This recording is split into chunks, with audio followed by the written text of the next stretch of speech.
Hey, so many interesting conversations going on right now about getting learners on video. And so here's a couple thoughts, hopefully a couple tips, tricks, um, moments that will allow you to be creative in your own classroom and come up with 150 different ways to address these things. But in relationship to video on learning, I've been doing a little bit of reading. I have linked a couple of articles that I kind of been gathering this information from. But I think that there is a real link between having a video on for a learner and an instructor, and some really key things. I think it's undeniable, and there's research to show that cues that we see as we're communicating are a really important part of communication, especially when you're instructing. So I think we need to not forget that.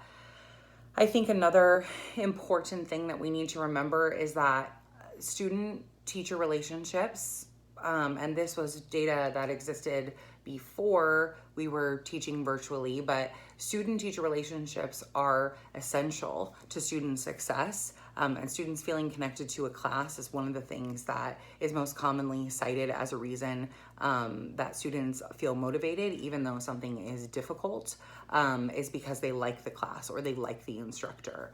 And so there is nothing, for me personally, this is the most challenging component of virtual learning, is building a classroom environment where we feel like a family, because that's what I've always had when we've been in person.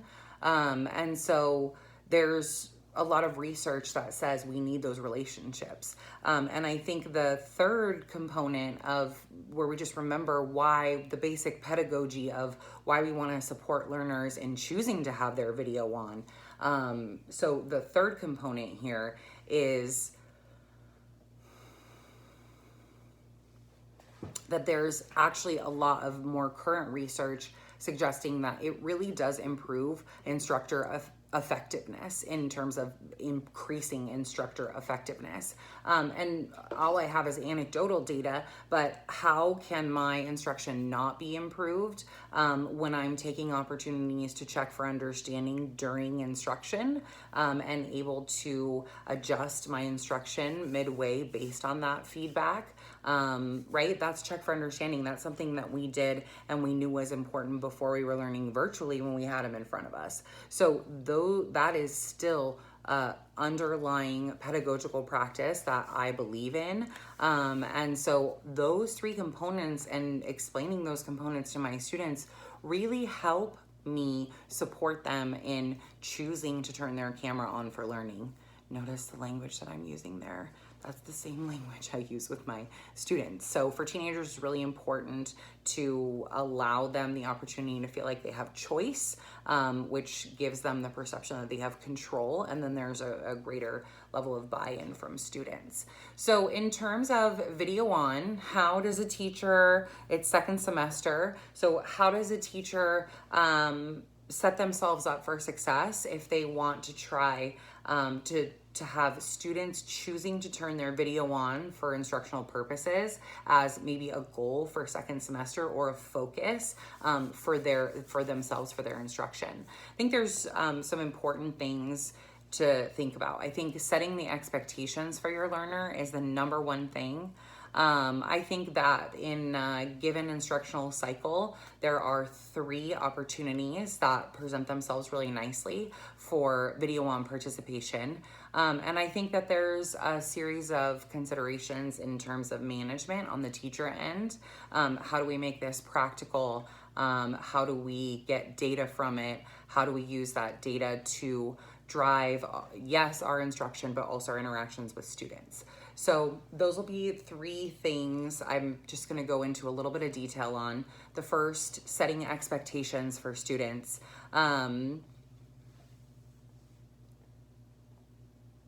Overwhelmingly, I am confident in saying my experience has been that students want to meet the expectations that I've set up for them as their teacher if the expectations are clear, if they are communicated early, if students are allowed to clarify things about the expectations that they don't understand or that they're not comfortable with. And so along within those guidelines, within that framework, I have always found that setting expectations is the most important task I do in the beginning of establishing a relationship with a learner. And so some ways that I did that, I'm sure there's 1,000 ideas, but these have worked very well for me. In my class and in my syllabus and in my opening messaging and reinforcement, my students understand that the expectation is that they come into my Zoom session with their camera on. And I support that goal for them by controlling my Zoom settings so that participants come on with audio muted and video on. And in coming with video on, I tell them why I want them to do this. And the reason that I want them to do this is because I would like to greet them. And I would do this if they were in person in front of me. We are humans, and greeting each other is part of our humanity. We have to prime our brains for learning by helping ourselves feel safe. And greeting our community and feeling accepted by our community does help us feel safe. And that will have a positive impact on our learning. So, video on was a class standard that was established and reinforced throughout. The messaging that I tried to reinforce is not that I have an expectation that students are camera ready. In fact, I very much acknowledge that no normal person is camera ready all the time. And so I tried to phase out language of camera ready, and I tried to use language related to coming ready to learn. And so for me, I read a brief little article, some blurbs on social media from teachers saying that they were going to try not coming camera ready. They were going to try coming no makeup. And for me, it's my workout clothes. And so in choosing to do this, I hope to set a standard that my expectation is not that you're coming glammed up, and I won't be doing that either, because the goal here is to come ready to learn. And then the last piece is when you set expectations, someone needs to know by what measurement they're going to be evaluated. And so it was important for me that my students understood that, in understanding that we're not always camera ready, and in understanding that our goal is to just be ready to learn, that when I look at participation over a span of time, that what I want to see is that more than 50% of the time that they were given opportunities to turn their videos on for learning, that they did so. And I'm happy with that percentage. I'm sure that that is a number that could adjust for any classroom to reinforce any kind of standard that was right for that learning population. Those of you who have done this already and you're in semester 2 or you're well into the year, I have been excited in these conversations to grab a couple ideas that I'm going to implement that are going to be different. The first one is that I'm going to brainstorm with my students ideas that they have for how we can participate. So like actual activity ideas, and also in revisiting the expectations in video on when you enter the class, ready to learn and not camera ready, and more than 50% of the time. And I'm going to let them set those standards and make them part of the process, because I think that I will get more buy-in that way. Although the buy-in that I got for video on, really, I'm very pleased with. So as I said, the second consideration as you're setting these expectations for your classroom is to consider when and how you are going to expect video on participation. And so the 3 opportunities that for me work best are, the first one is a class check-in. The second one is a midway check, and the third is a check-out.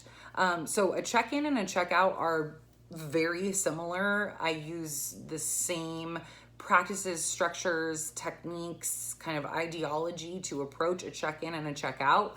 The only difference is that a check-in happens when we go into our Zoom session for learning, and a check-out happens before we leave. And so the length of a check-in or check-out varies depending on what I am asking them to do. I think one important question as we're planning is to think the check-in that I want to do on this day. I map out my curriculum by unit. So there's like multiple weeks, and then I have, I know which days I'm needing to plan for these check-ins and check-outs. So as I'm looking, I'm saying, where do I want my check-ins or check-outs, my video on participation, to be based in curriculum? And these are things like checking for understanding. These are things like bell work with a prompt related to reviewing content from a lesson before.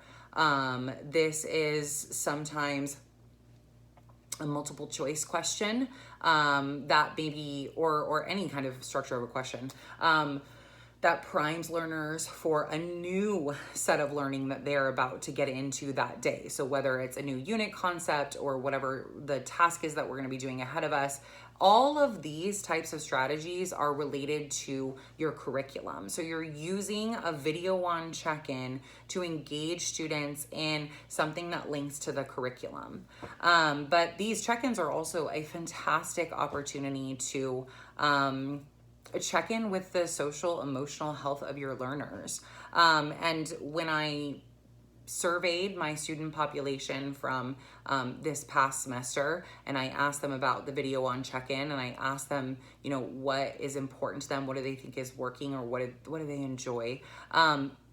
Overwhelmingly, the check-ins that they feel are good for them, that they like to do, are based in them talking about their lives. They want to be asked questions about what's going on, what they like, what they don't like. They want to hear what other people have to share. In my class, I normalize the sharing of gratitude. And so we progressively throughout the semester try to get braver and braver in sharing what we're grateful for in our lives. And so that is a social emotional activity, and that would be something that I could do for a check-in or a check-out. So a couple of actual real world ideas, check-in, check-out ideas, just to kind of re-mention, bell work is a big one for me. So having a prompt or an action, I'm an English teacher, so for me, having a writing prompt makes a lot of sense for what we do. So engaging in bell work, that really allows me to have a slow video on check-in where they're working on screen and then I'm in tile mode. I use Zoom as my platform. So I'm in tile mode and I'm really looking, at every learner. And, towards the beginning, I tried to do similar things that you do in the classroom where you're trying to make observations and notice things and pick up on things that maybe you can bring up in conversation or use as examples. So I'm doing all of that. And so when I do those longer check-in times, it allows me time to do that.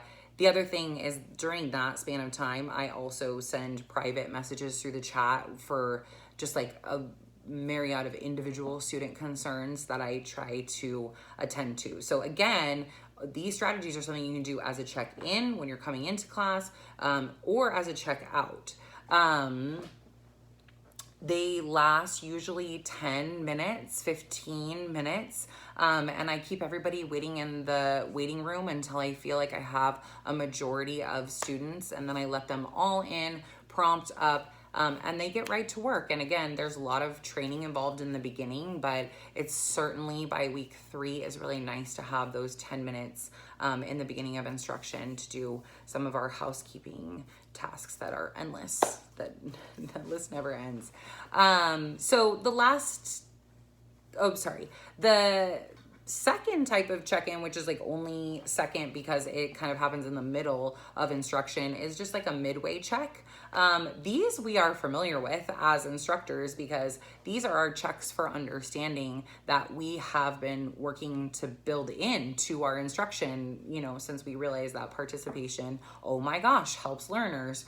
And so these are things, simplest, thumbs up, thumbs down, right? And so you put your hand to the screen to respond to any number of prompts. So they could be curricular, they could be based in social emotional connection and sharing things about ourselves.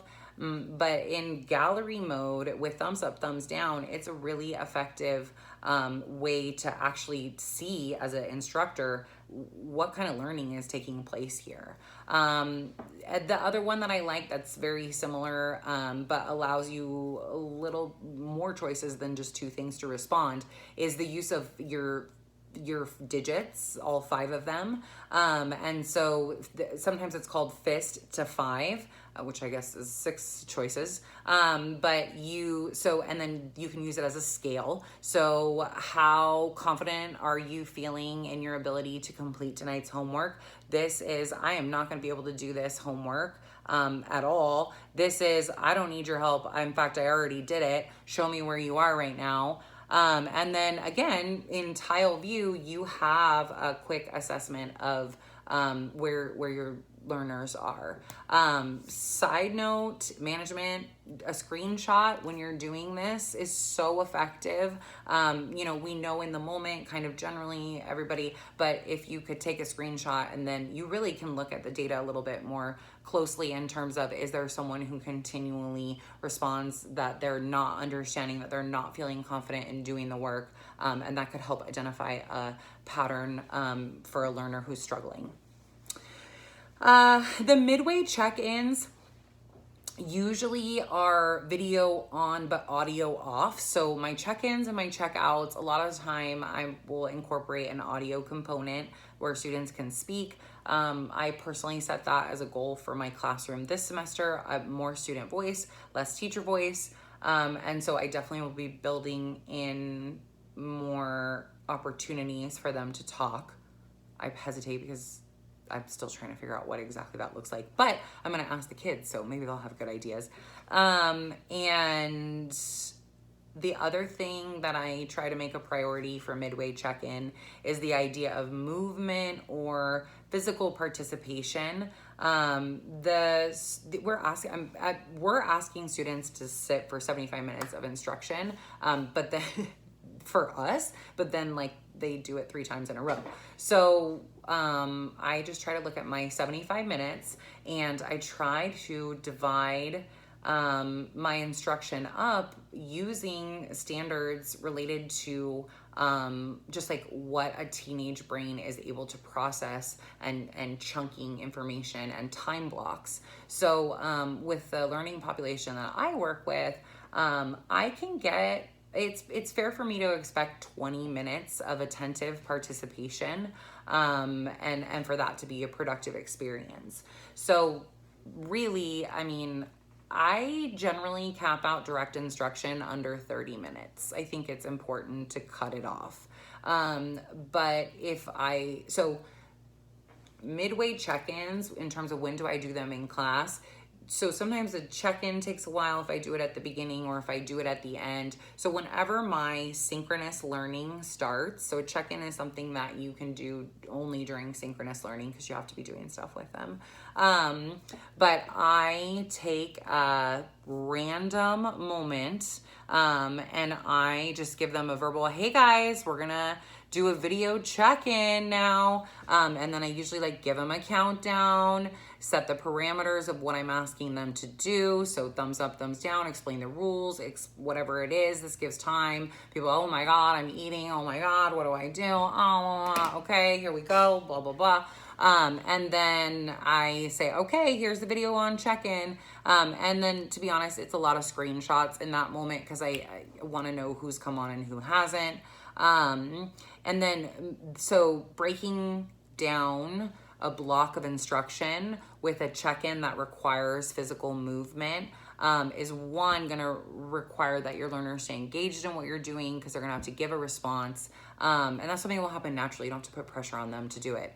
And then we'll allow them a brain break. And then if it incorporates physical response, what happens then is, let's say you instruct for 15 minutes and then you build in an active brain break that is physically active, then what you're going to do is you're going to boost that learner's potential from being able to handle 20 minutes of instruction, which you already gave 15 of, to being able to do an additional, let's say 10 to 15 minutes of instruction. So doing a little bump like that is a nice way to extend your ability to instruct for a little bit longer synchronously. The last consideration for us is always, how do I manage this practically in my classroom? I'm not trying to take on another task. I think the number one answer for that is the first suggestion, which is setting your expectations. Think through what you want this to look like in your class, and then just be honest with the kids and let them know what you need from them, and then give them a couple of weeks to meet those expectations. Focus on the positive, the ones that are there. They're your champs in class. They're your same champs for virtual learning, the ones that will always come on video, ones that are always coming on audio to say good morning to you. Students, just like in the physical classroom, they're watching how you interact, right? The reticent students are trying to see when someone is brave enough to come forward and say something or come on video, how does my teacher treat them? And for reluctant learners, if there is anything that occurs that looks like it may cause them shame as a learner, so even if it's not happening to them, but they're observing it in someone else, that will shut them down to participating in this way for you. And so I guess those types of things involve, being careful what you're commenting on in terms of the backgrounds or like clothing or just physical appearance of anyone on Zoom. You really have to do a really careful dance there. Even something as simple as like complimenting a haircut. You never know if that student is really self-conscious about the haircut and then you're bringing attention to it. So I compliment my students all day long, but I really try to do it in a way that I am sure it's going to be safe for them. And I think it's okay so far. And so, my favorite compliment or whatever conversation starter is, to my students who have headphones, the really nice headphone sets. I recently realized, because I became a gamer myself, that that equates to usually that you game. So you either game online or you game with video games. And so I also have this underlying theory that those are maybe some of our more difficult learning populations that are video game players, because your temptation is right there in this device you're being asked to use to learn. So I love to start the conversation about the headphones. Usually people are really proud of their headphones, and it's a great way to have them spill the beans that they are gamers, which I love getting that information, because then I can keep an eye on them. And when they're video on and they're talking to someone, but it's not me, or they're laughing or they're yelling, and we're, whatever, doing a Quiet Bell work check-in, then I'm putting this together. Anyway, and then we just deal with it privately. It's not that big of a deal anyway. So management wise, I think being cautious about the comments you're making. Always remember that you're modeling. So whatever you do, that is a invitation and permission for your students to do the same in terms of the way they interact with each other. I, management wise, keep a roster, a physical printed roster. I know I still use those. Only for video on participation, and so it's very easy for me. It's blank gradebook roster, and I just write the date at the top. And then if I have more than one check-in on that day, I can sometimes give more information and just write 1, 2, 3. And then my system's super simple. Check for video was on, X for video was off. If I cannot do it in the moment, I take a screenshot. Sometimes we need to get down to brass tacks right when we do our video in check-in, so we don't really have time for all the good mornings. And so we do our Brady Bunch moments, which is where we all come on video before we begin formal instruction. And like with a countdown and a bunch of laughter, we take our Brady Bunch picture, which is just all of us on squares. I screenshot it, and then we're the Brady Bunch, and then we move on with instruction. But that allows me to look later at it and then gauge for participation. So your I don't know, just like to go back, why do I need to keep track of video on participation if I'm requiring video on participation? If that question is what you're asking right now, I have failed in this video, because I actually do not require video on participation. And so maybe that's just a technicality or how I look at it. But what I think that I do is I build in opportunities for video learning, so video on participation in our learning. And then I expect that my learners are readying themselves and making themselves available to meet that expectation of being on video during those moments that I'm asking them to be, more than 50% of the time. And so I am not a video on required teacher, and that is definitely not where this is based in. I really just, I guess the last thing is, as an instructor, this whole virtual learning has been such a strange shift. And you know, I miss the community of my classroom so much, but setting these standards and creating an environment where my students really are coming on video when we're learning is really helping me personally, because when I'm teaching, it's not just into this void of black sea. I really have people's faces coming on, and when we're having interactions, and it's really helping me make the best of our learning environment right now. I hope these tips are helpful. If you have any questions, you're more than welcome to leave them underneath the video. And I wish you the best of luck with encouraging your students to rise to the occasion of learning with their video on, because you know what? It's really fun.